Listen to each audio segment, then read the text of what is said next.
Assalomu alaykum vaqtli YouTube tuzumizlar, yaxshimisizlar? Bu navbatdagi obyektimiz.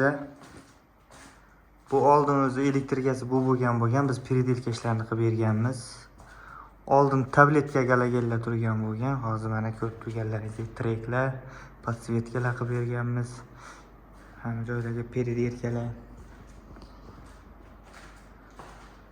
Ishimizga necha baho berasizlar, qaranglar. Menimcha yaxshi chiqqan. Hamma joydagi ham mana gazetka, internet hamma narsani olib kelib полностью qilganmiz. Konditsionerda ishlab turibdi mana.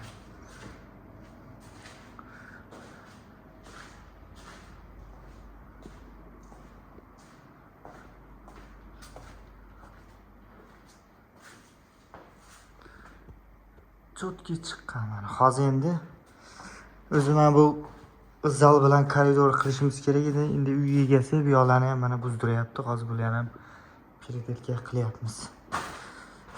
Oldin mana bunaqa bo'lganda patolog. Ork stiklosi bo'lgan.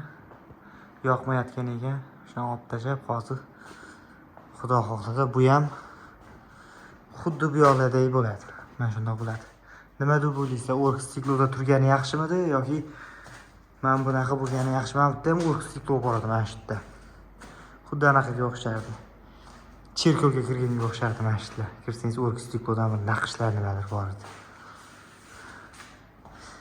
Malyarlar ham mana ishini tugatay deb qopti. Biz kelganda malyarlar yo'q edi.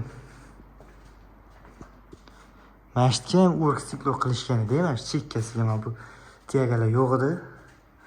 Ork stiklosi bor edi, mana bu o'rtadagi anaqa bor edi lekin.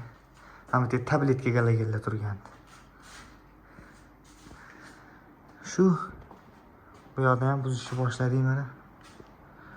Xudo xohlasa bu ham xuddi shunday bo'ladi. Bu yoqlardek. Sog' bo'lasizlar.